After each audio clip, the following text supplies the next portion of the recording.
So I am going to start this now a little bit. I'm going to just show one thing and then pass it over to my two moderators, Dr. Lisa Canada and Dr. Joseph Abboud. Both of them do not need any big introductions from me. You guys have seen them lecture and lead the orthopedic community tremendously over the years, over your years.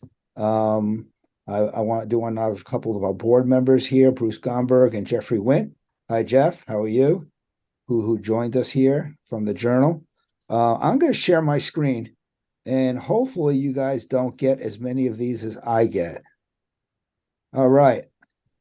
So this is, you can see my screen. This is one of my many rejections from reviewers of some abstracts from the Academy.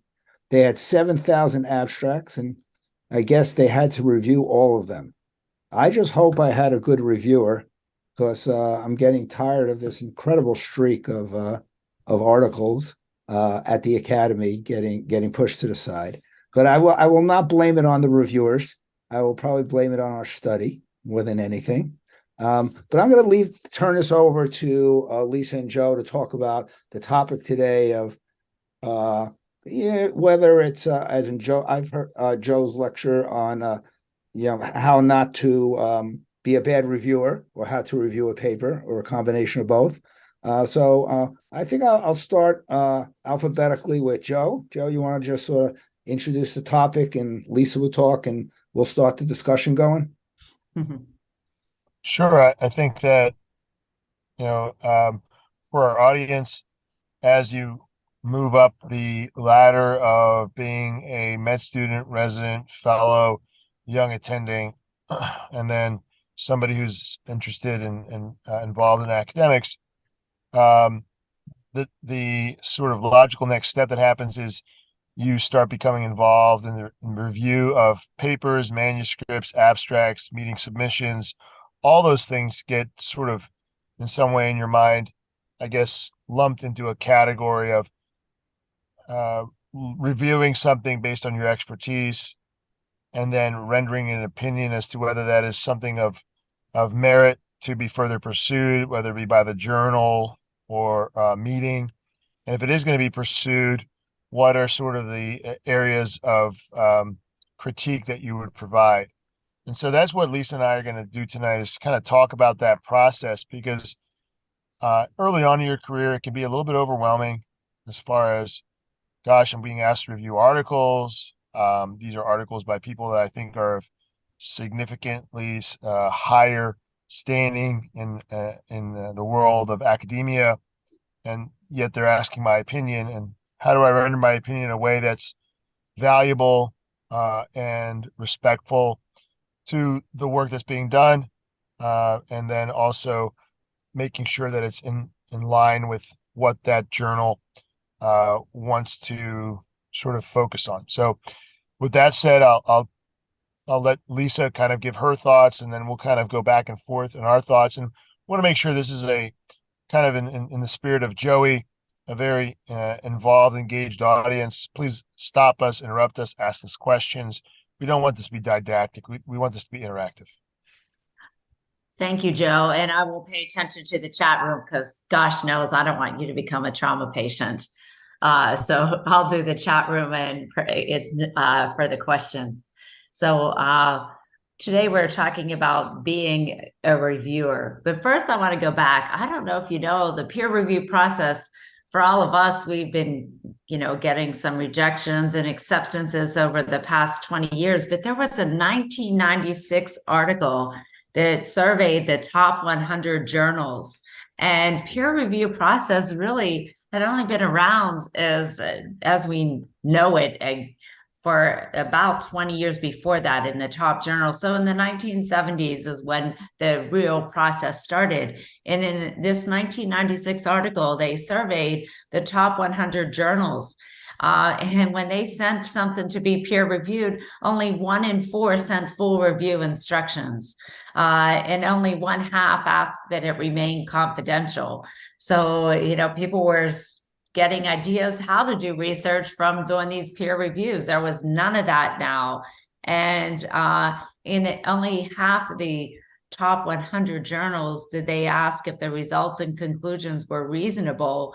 And at that time, believe it or not, there was over a 90% acceptance rate for most of the journals. So we know that's not the way it is now. The statistics on the top journals are way off of that, but that was 1996. So just to let you know how this process has come along, but I'm going to talk to you about why do we spend our time reviewing. So one, you can give back and provide a service to others. It helps you in academics. It helps you learn to read critically. And it actually, I remember when I first got asked to be a reviewer, I was so excited. It was an honor to be recognized that the research you have done is recognized and that you're asked to review it. And also you're shaping the future.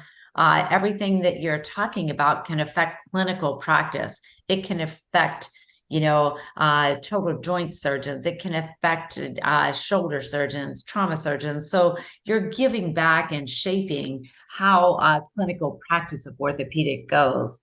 But before, how do you know if you're prepared? I had articles published. That's how I got prepared. But really, you want to think about it as research. Many of you on this call have done research, and many of you have attended a journal club. So you do have some experience. But before you start and accept a review, you want to think about a few things. How do you get started? You want to familiarize yourself with the scope of the journal. Journal of Shoulder and Elbow Surgeons is different than Journal of Surgical Education, than JOEI. It's all different than all of these journals. So whoever you're reviewing for, learn about the journal. Who is the intended reader? And then before you get started anytime, we're going to talk about how many times do you read an article before you do the review. Joe, why don't you kick off and tell us how many times you read an article before you get to the review? So, quite honestly, even before I agree to review it, oftentimes they'll give you the abstract and I'll be able to review that. And then once I do agree to do the review, I do like to sit down and read the paper in its entirety, probably once, to get a sense of the topic. Obviously, it's very important before you agree to do the review that you have content expertise. You are somebody who understands the issues that are going to be raised in this paper, what are the options, and can lend an expert opinion as to whether the study, etc., was, first of all, worthwhile, well conducted, etc. And it has to be in your wheelhouse. If it's not, I think that, despite your sort of inclination to want to serve and advance that journal's work product, you're not the best person to review that article. You should decline. Once you've accepted, they all provide you a timeline of things. And I think one of the things I like to do is, like you said, Lisa, is read the paper once, just as a quote unquote casual reader, get a sense of what the paper's about, how the study was conducted, and then start to really dice it and slice it, intricately. But yeah, first I like to read it because I want to see what was the question asked, what was the hypothesis, what were the methods, what were the data gathering process and results, and what's the conclusion, and then read it again, really to understand, okay, does it meet my expectations as far as various sections of the study? Does it make sense? Is it good science? And does it sort of go along with what the mission and vision of that journal is as far as advancing that subspecialty or specialty? Yeah, great points. And I read it the first time, and then I read it again to begin the review. I want to just start thinking about it in a useful format. When we're doing reviews, I always like to try and summarize what the article is in a few sentences. So I like to summarize the article first in a sentence or two so that, 2 to 3 sentences, what type of article it is, and I'll go through that and what it's trying to find out. And then we begin to look more critically at the meat. So let's think about it. The abstract. First, the abstract sometimes is, well, first, that's what we get when we're asked to review an article. Does the abstract entice you? And remember, there are some journal restrictions on abstract size. So sometimes you got to sum it up in 100 words or 350 words, a big difference. But the abstract has to entice you and make you want to read it. And is the right information in the abstract, especially in the results section? And is that going to affect clinical practice or address a knowledge gap? Or is it going to open the door for more studies? That abstract, you can tell all of that. The introduction shouldn't be long and shouldn't be a review of the entire literature. Really, they should talk about why they're doing it. So that's what we look for in the introduction. Why are you doing it? And where does this study actually fit in? And then after the abstract, the introduction, the next thing is the methods. And that's where we want the details. And is the design there? And is the design going to answer the questions? There's many different types of studies and we can't go through this all. There's prospective, retrospective, database studies are very popular nowadays. Case series, case studies, meta-analyses, single center, multi-center, all you got that. We aren't going to talk about that. But for the type of study that they are doing in the method section, they also have to fulfill some requirements. And sometimes it's not just clinical, sometimes it's basic science. But the biggest thing is in the method section, you want to know what type of study it is. And is the outcomes going to be clearly defined? You want to know how they're going to get to the outcomes. And the statistics also that are being used should be in the method section. Now, Joe brought up a really good point. Do you have the background to be able to do the review? Not every journal, majority of journals don't always expect you to have this statistical background to do the review, because many times there are statisticians they can refer to. And sometimes they might ask you if you're comfortable with the stats, and if not, or if you have questions, you might say this should be reviewed by a statistician. That's perfectly okay, because really what you're looking at is, the clinical information or the scientific information. And so a statistician often isn't a doctor. One of my close friends and a statistician on multiple of my papers is a PhD statistician who reviews for many top orthopedic journals because of her background. So it's okay not to have that. The results, I call the results the viz, the very important section, because you want the results section to be organized. You want it to clarify.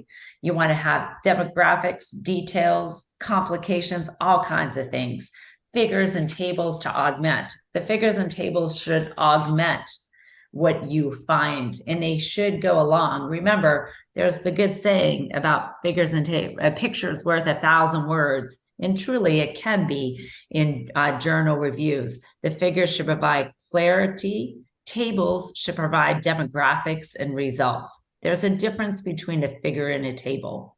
And then finally, the discussion, really starting off with why did they do this study? But their study should be compared to the results in the literature and what their results are contributing.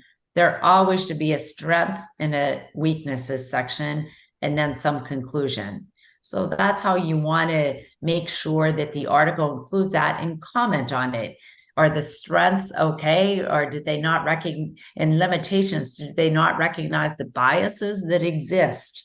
And then we have to talk to the editor. Joe, how do you tell the editor what you think about the paper?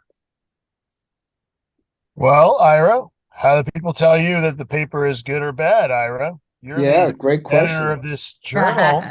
I mean, I think this is more your wheelhouse than mine. Yep, I got you. So I prepared a little screen share, okay, and I'm gonna share my Chrome here.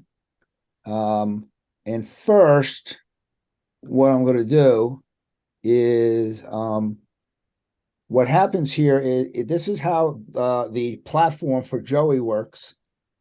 They give an overall rating to the article. The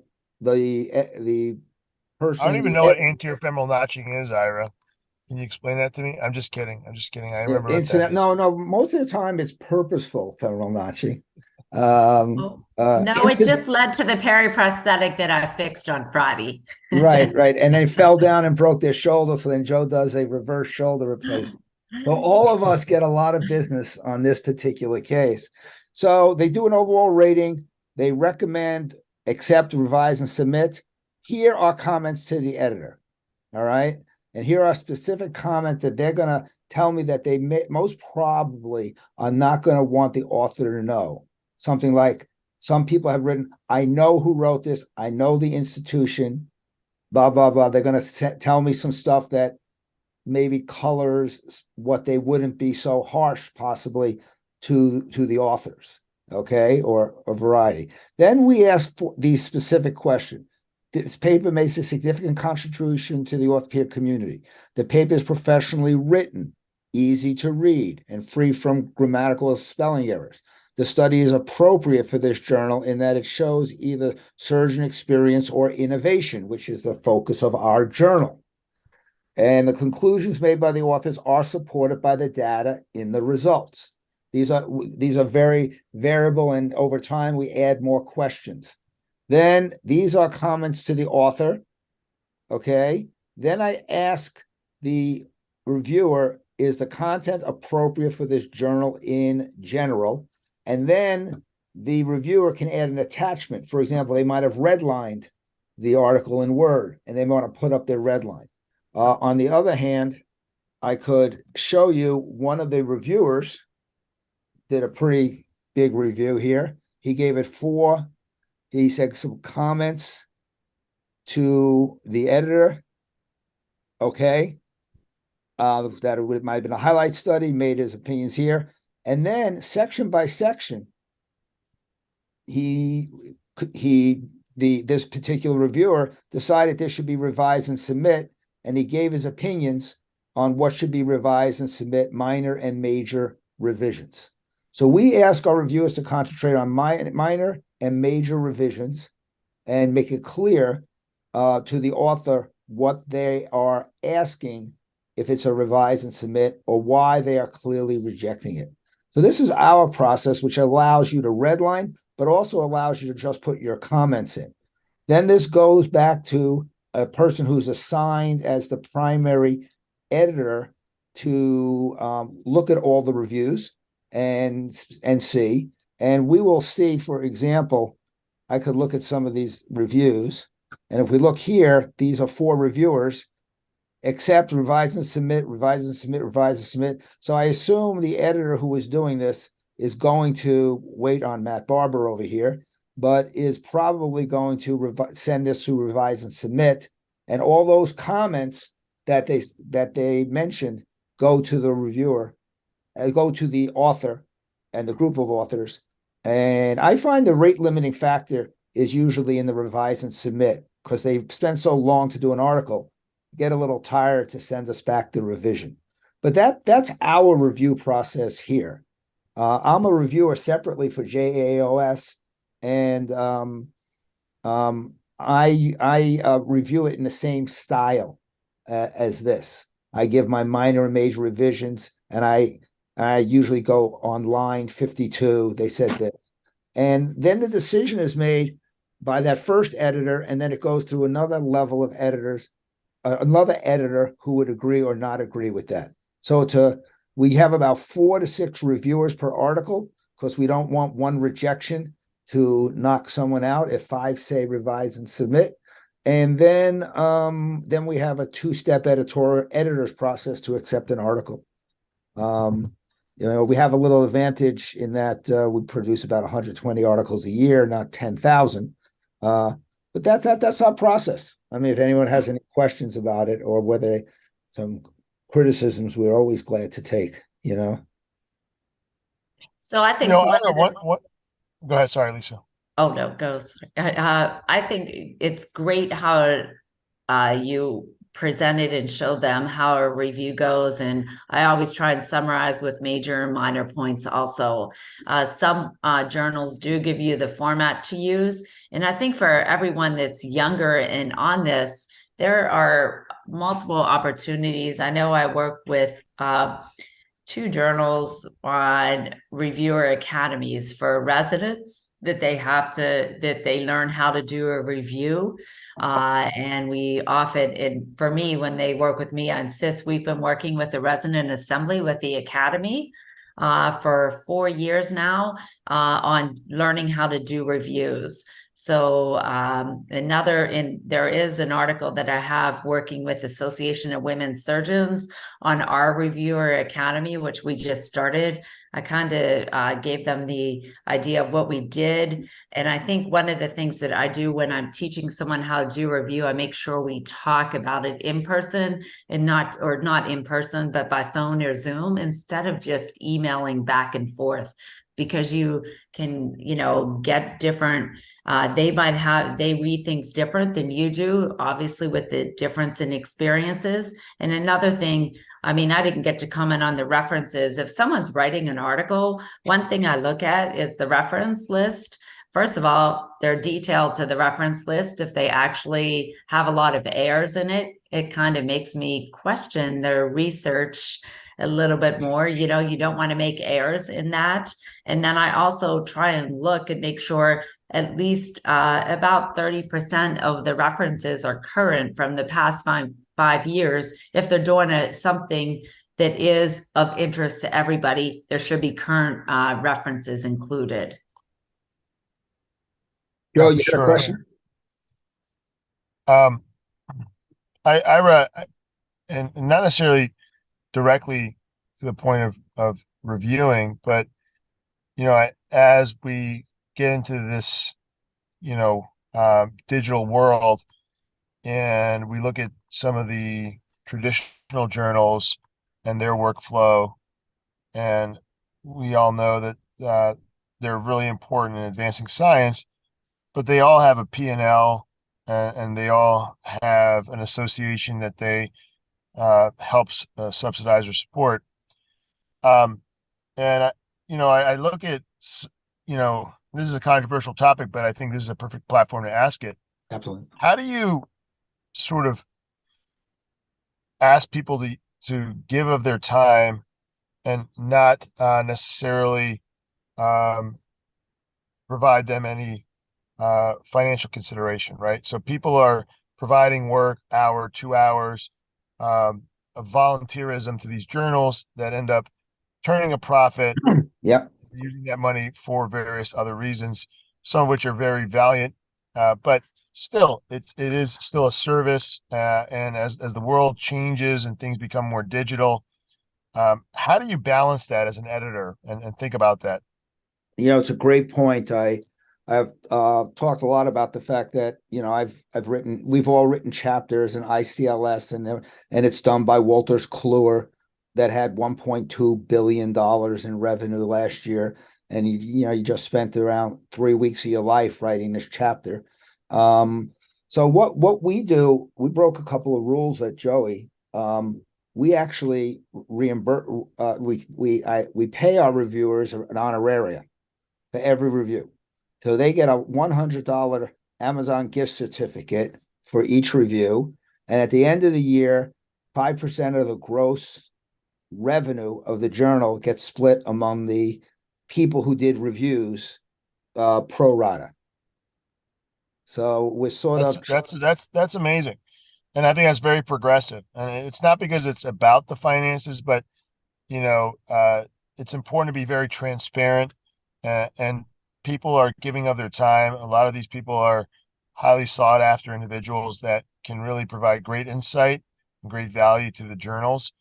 And I think it's short-sighted to think of it as purely just sort of altruistic activity when the sort of the business running that journal is making a fair amount of money, and we were not exactly clear on how that money is utilized. Yeah, I think that's a great point. I mean, you end up sometimes feeling a little bit abused when you see the numbers of Springer Nature, Walters Kluwer, Elsevier, and others. We started this way. One of the reasons was we thought if we gave them a check, $100 check doesn't excite anybody, but getting an Amazon gift certificate in your email is kind of cool, you know. Yeah. Yeah. And it's your money, not your family's money, because it's your account, you know.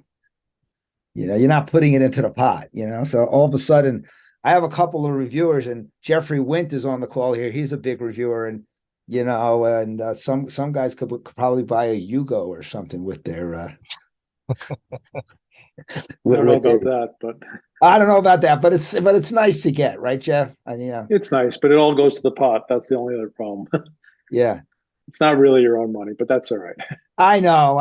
It all goes to the pot, but it was the way we could electronically transfer money without in an easy way. But at least we're cracking at least the nut of starting to pay. It started at $50, now it's $100. As the journal collects some more advertising dollars, we're probably going to increase that. We have a number that we want to share with the reviewers. And it's very nice. It's very nice to have that consideration. I still like doing reviews because I like learning about things. I like looking more into things I want to learn about. And I approach it that way. Sometimes, reaching out into things that maybe I don't know a lot about, or I'm not an expert on, put it that way, but I kind of know a little bit about. So what I like to do is I like to really research the topic, make sure I pick a topic that I'm capable of learning about or know enough about, and I really spend a lot of time on the references also, and really make sure the references are relevant. Because I think one of the things that papers serve, especially online, is your references are kind of your anchoring point besides what you're saying, and your references provide a basis for people to read more. And so if you have good references, then the paper has more relevance, and the paper teaches people things. So I just want to stress that besides what everybody else mentioned. Thanks, Jeff. So how do you handle late reviewers? One of the things everyone says, "Oh, do a review," and then they're late. Tell us how, you have all these people on this call that want to be reviewers, but sometimes things come up and they're late. So how are you going to nudge them along? I think everyone does it differently. Joe, in your journals, are you in a position to sort of? Yeah, I mean, it's hard because the people I want sometimes as an associate editor for some journals to review are clearly somewhat overextended, and the timelines that we have arbitrarily picked nowadays versus 10 years ago, which are 14 or 21 days, is really very challenging for some reviewers, and even to respond to the requests, right? So sometimes you send out a request, and if they don't respond in 3 to 5 days, you send them a notice that on your behalf that you are no longer being requested. So it's very the turnover time is very fast. I think that we have to be cognizant that people are still the same people they were in the 60s. They're not iPhones, and their turnaround time is not going to be that much faster based on technology, because the ability for me to do a review is not based on me having some artificial intelligence that allows me to review a paper much faster than I did 10 years ago. If it did, then great, I can review that for you in 10 days and respond to your email. But oftentimes it takes me 3 to 5 days to get to all my backlog of emails, and then probably 2 weeks before I get to sit down for a good period of time and review that paper. And then meanwhile, you are getting sometimes unflattering notices that you're late, that you're going to be disinvited soon. And sometimes the editor will reach out and say, "What's going on?" And you're like, "Well, I'm trying to take care of patients, my family, my personal well-being, and this paper, all of which are coming to a head at probably 4 to 6 weeks, not 3 to weeks." So I think that the timelines have become a little bit overly aggressive, and maybe in a virtual world, and maybe the format that JOEI has is a little bit easier for that. But sometimes in some of the more traditional journals, it's a little bit more challenging, I think. One suggestion, there's always, I know it's killing trees, but I'm of the type that likes to print because I'm not going to carry I carry a bag around, and I'm waiting for cases in the lounge. It's a perfect time to pick up that review paper and read it and write my comments down. That's one of the things that I do to be efficient.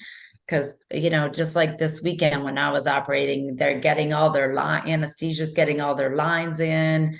And that is a great time to just sit down. It's 20-30 minute delay, but you're there, especially when you're on call. I'm there and I have to be there. So I try to bring my work with me to get the first read. As Joe said, we do read it the first time, and that at least gets it in my mind, and I can begin to think about it. It's interesting. When I a couple of things. I at JOEI, we usually have a minimum of 4 reviewers per paper, but all I'm really looking for is 2 minimum and 3 ideal. But so if I invite 5 people and 2 are late, they missed the boat. But we never send anyone a threatening letter, you'll be disinvited. We get it. You people are busy. And that's why there's a little redundancy in our reviewers. The other thing is that when I review a paper, I like just have a system. It's like doing surgery. I have a system. When I read it the first time, I also have Google Scholar up on my other screen. So as I'm reading the article on one screen, as soon as I get to a reference, I quickly look up the reference and at least read the abstract of the reference. And a number of times, and on 3 reviews for JAOS, because I don't review for JOEI, I just found inconsistency in the quotations of the references. And I mentioned, these 5 references did not say what you said they said, or came to that conclusion. But I have a system. So I think Joe does too, at least does too. But you're right, Joe.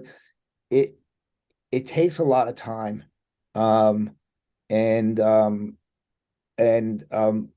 We give our journal 3 weeks to review, but in reality it's 5 because I don't really get to it. I give them a little grace period, so it's somewhere about 4 to 5 weeks. For some of our listeners out there, can you explain to them or tell them how do people become reviewers? Right, so you finish residency and fellowship. Maybe you haven't written a paper, maybe you've written a couple papers, but you want to become a reviewer, but you're not really sure how to do that. And some people think it's obnoxious to reach out to the editor and say, hey, I'd like to review for your journal. But I think that's a very good way to do it, I think, from the JSES perspective. But how else do people get involved in ability to be a reviewer? Yeah. Well, for me, what I do is a lot of times, I'm on LinkedIn a lot, and I'll notice people doing posts in shoulder and elbow or in hand or in foot and ankle, and I'm looking for reviewers there, and I see they're actively posting, and I'll check out their credentials, on LinkedIn, and I will reach out to a lot of people and ask them to review. And I'm also especially looking for young people, 4 to 7 years out, 4 to 10 years out, for a fresh perspective, and plus they tend to have a different type of time frame. So I have too many reviewers, I reckon. You ever say to yourself, oh gosh, I have too many reviewers in the bank? No such thing. No such thing. It's like having too few infections. You know what I'm saying? There's no such thing there. We have 105 reviewers, and we get about 10 to 15 new articles a month, which is not massive, but they're all pretty good. And I still worry every time I send out the email, who wants to review what, because every time there's an orphan article on, a total joint replacement and revision total joint replacement and arthrogryposis. And I'm just not getting a lot of people signing up for that one, but I never can have too many, especially in our type of journal where we throw it out there and see who. We don't assign anyone. We throw it out there and see who wants to pick from the pool that's there. So people choose the articles. Let me ask you this too, because since you're an editor and you've started this journal, there's a lot of robo journals out there and they're always sending you messages to Yeah. submit. And there's also these, you know, journals for hire where you got to pay money Yeah. to get the journal, and some of them are indexed, some of them are not. What are your, I mean, you know, you're in the in circle. What's the word on the street about these journals? We all get spammed by these journals Yeah. from who, where. I don't like them. I get the same ones. You've been invited to Yeah. submit to the Journal of Orthopedic Technology and Society. It's some name like that. My first rule of thumb is I look at who the editor is and the editorial board. And I like to say there needs to be a face of the journal. Sometimes the face is a society, which is great. Sometimes it's a person or a group of people with a track record. JOEI, of course, does not charge article processing fees. We charge nothing for reprints and nothing for no subscriptions. So we're sort of an odd model. So we don't need to push for articles because articles don't make us money. Articles make us quality. So, I'm not looking to spam it because, a lot of these articles that we get spammed ask for an article processing cost, which is anywhere from $1,000 to $4,700. And of course, they're going to want to accept you into their 20. Some of these publishing houses that just have huge numbers of journals, and and some of them are indexed, some of them are not. We're only indexed in Google Scholar. We had to wait 2 years to apply to PubMed. Our application is almost in. We don't know if we're going to get it, but we should, but you don't know, I hope that answers the question. Those article requests always come. I'm on the East Coast, so they're always in my mailbox in the middle of the night. So when I wake up in the morning, those are the articles requests that come. Ira, what do you do when someone's beginning to write? They might not, our medical students write articles and then their, senior authors read them, but they don't realize that they're copying things that are plagiarized, that they didn't reword it. Talk about that and how you deal with that. Well, in our instructions to the reviewers, which are like a video we give, we do mention that if you can sense that there are quotes or there are paraphrasing that's going on, that would go against any academic center's code of ethics. So it's almost an automatic rejection if plagiarism or something in that range. It doesn't have to, or paraphrasing, but not really giving credit to it. I mean, you could take an exact quote out as long as you reference it and put it in quotations, but when you call the work your own, it's hard to find. I mean, there are programs that do that, as you know, that could find that. We're not as sophisticated as that at JOEI, but a lot of people know the literature, and if they find something, they'll say it. That's why my method is always to look at the conclusions of the reference that they do, and see if anything is there. But for me, that would be an automatic rejection and a notation that and to tell them why. Sometimes it's innocent, but it's still against the code of ethics.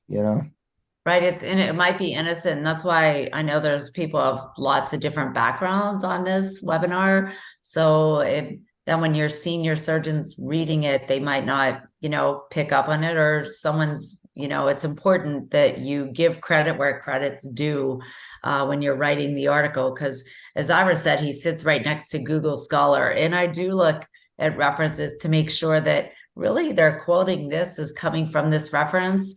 That's why I brought up the reference list. It's important we look at how you organize it, what you include, as Jeff said, and how you refer to it. So references are important, and giving credit where credit's due is. Yeah, academic integrity is of paramount importance. And so, whether you're the senior author or the first author or the writing author, um, let's not sugarcoat it. As a senior author, it's your responsibility to make sure what you're putting out there is been vetted, reviewed, and you stand by it. And even before COVID, but now after COVID or during COVID, we had this plethora of articles sort of poured into the academic world, and it's been more about quantity than quality. And sometimes that translates into promotion or you know ability to present yourself as a good candidate for residency and or fellowship. But maintaining your academic integrity and not focusing on volume but quality and of the paperwork that you're doing is so important for our listeners out there.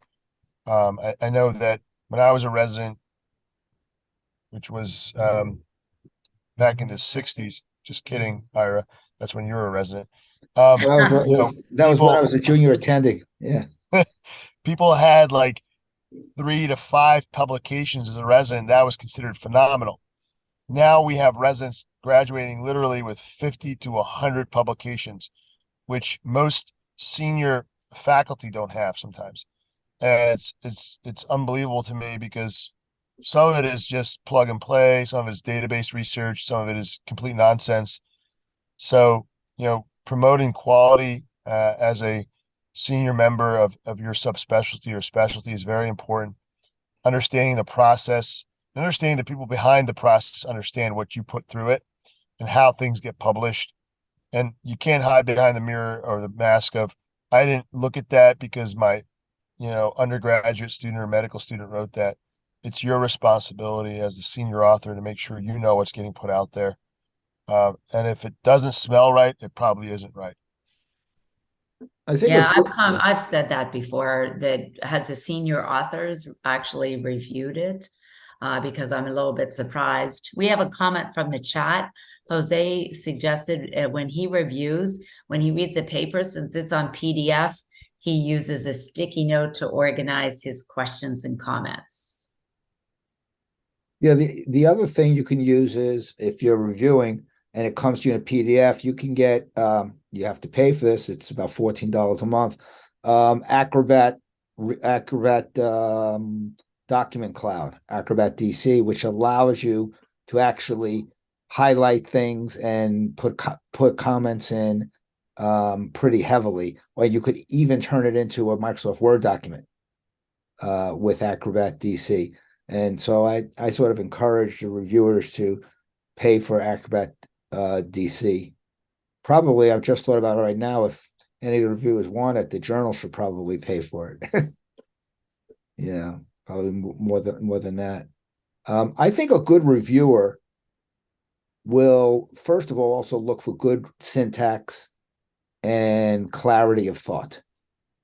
I think I'm amazed at how many articles I'm having trouble understanding the English. I mean, and this is native English speaking people. You know what I'm saying? I'm not getting an article from Eastern Mongolia. I'm getting an article from New York, and I'm amazed. I mean, it's one of the first things I look for. It's really hard to accept an article that has poor syntax, poor grammar. The first read, what we do is at the journal, I have somebody who was previous job was a script reader for a company, read about 10 scripts, 15 scripts a day. And he reads through every article and picks out all the syntax errors and everything after the reviewers look at it and send those back separately to a lot of the authors. We do that because it's just reads better, I don't know. No, I don't know if other journals do that, but we started that. That's important. And Jonathan is on the webinar, and he brought up a good point that schools offer free subscriptions to that Acrobat with editor fund, Adobe Acrobat Reader. So your institution might have that. Oh, that's pretty good. That's pretty good. So, Joe, how old were you when you did your first review? I mean, where were, not age-wise, where were you in your training? I was probably a first year attending, and I was honored that a journal thought to ask me to review an article. And I can still remember when Bill Mallon in the back of a room at the ASCS meeting asked me if I wanted to be an assistant editor about 10 years ago. And I was like, gosh, this editor in chief of this prestigious journal thinks I'm of value to be able to assist him in his job at being an editor in chief. And it truly is an honor.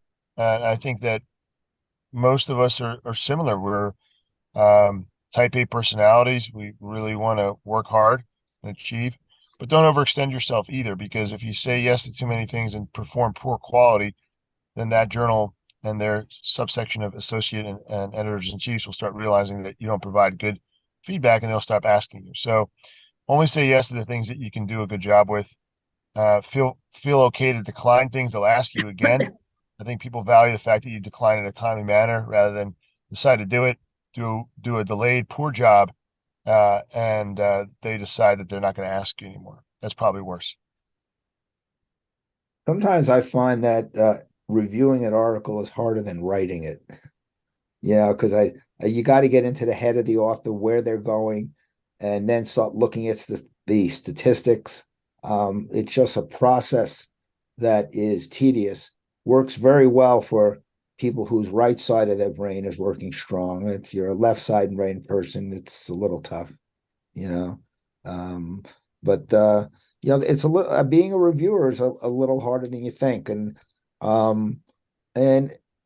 I think Joe's point is right. If you can't review an article, or you know that the next 5 to 10 weeks look tough for you, just say no that time. A review an editor would rather you say no than say yes and come in very late.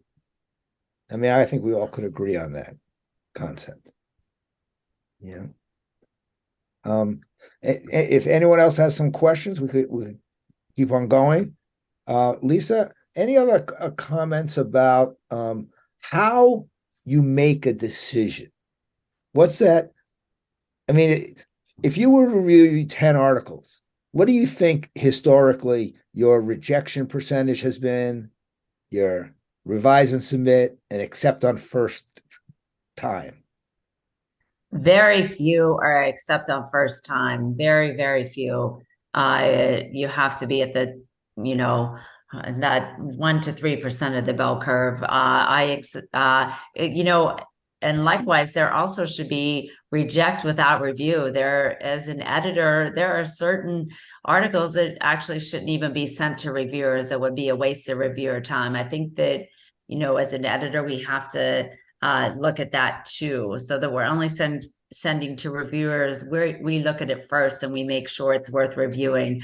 I don't accept without, like 1 in every 1,000 I would review would get accepted without any revisions. Most of the time there can be some revisions. And what makes me accept it, I think about who cares about this? What difference is it going to make?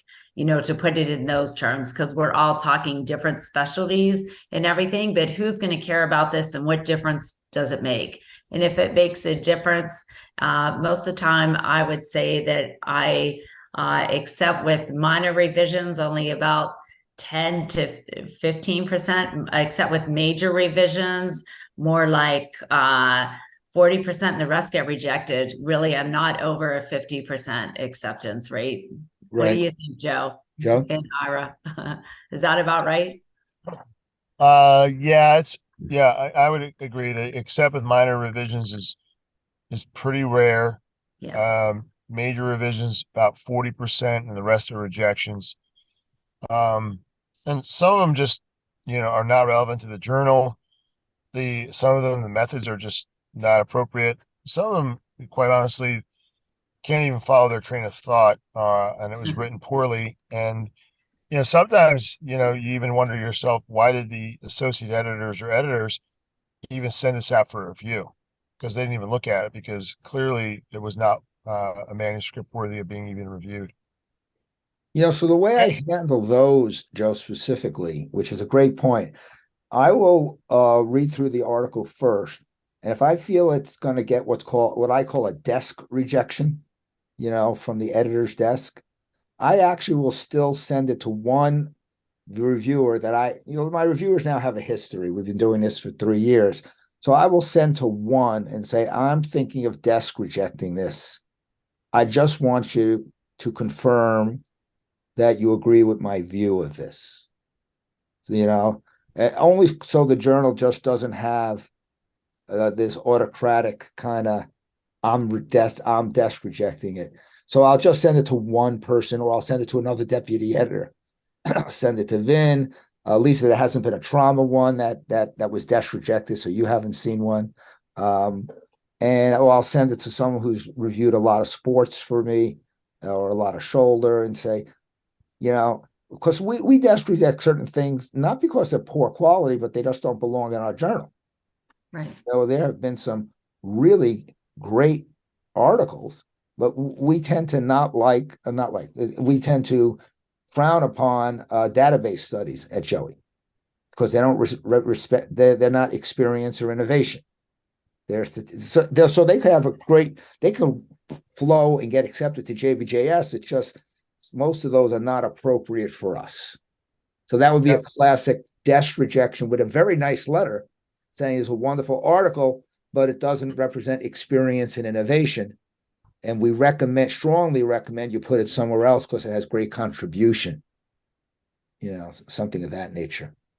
Yeah, remember said before you do review, read the journal, read about the journal so you know what they represent. That's important. So Ira, one of the things that's very important these days, or coming up these days, is Chat GPT. Yeah. And I wonder if you've seen articles submitted about that, or have you seen anything about that? Because I think people are starting to wonder what the capabilities of that are to answer questions for people, for patients, and what the reliability of that is. Yeah, it's very interesting with Mark Levine, who spine surgeon in New Jersey, and myself, Tom Mead, and Steve Howell. We're doing an experiment that's going to come out in JOEI within about 6 to 8 weeks. I queried a number of times Chat GPT about mechanical versus kinematic alignment, and then eventually asked it to write an editorial. I sent that editorial to Tom Mead and Steve Howell, who just wrote a book on that, and said, I want you to comment on this. Oh, no. And then I said, tell me what you think of this. Could you do better? And they said, of course we can do better. It's not fully accurate, And we're actually going to produce their article, an editorial on it, the Chat GPT, and their critique on the Chat GPT. Yeah, it's a very hot item this time, and it's interesting to see what the journals start publishing about it. Yeah. So we just have 3 minutes. I just want to, if anyone has any last questions, you can throw them in. Of course, all the people on here pretty much know how to contact me through LinkedIn or elsewhere. Lisa, Joe, just some final thoughts before we come off. I'll start with Lisa this time. Just some summary thoughts. I think that being a reviewer is first being asked is an honor, and then try and do a good job and think about it. Nothing's so much more exciting than having people talk about an article that you reviewed and accepted, but you made it better. You made it better to affect the future of orthopedic surgery. So take the job seriously. Joe? Yeah, and I think that in addition to the honor of being a reviewer is the honor of being published, and understanding what the reviewer is looking at, how they're thinking, is very important, because the reviewer is your audience. They're what stands between you and a publication, and they're trying to maintain the integrity of the science and the journal. And those are some critical things that we touched on that they're looking at. You need to be able to answer those things. Otherwise, unfortunately, you're going to get a rejection. And nothing's more exciting than getting your first acceptance for a paper.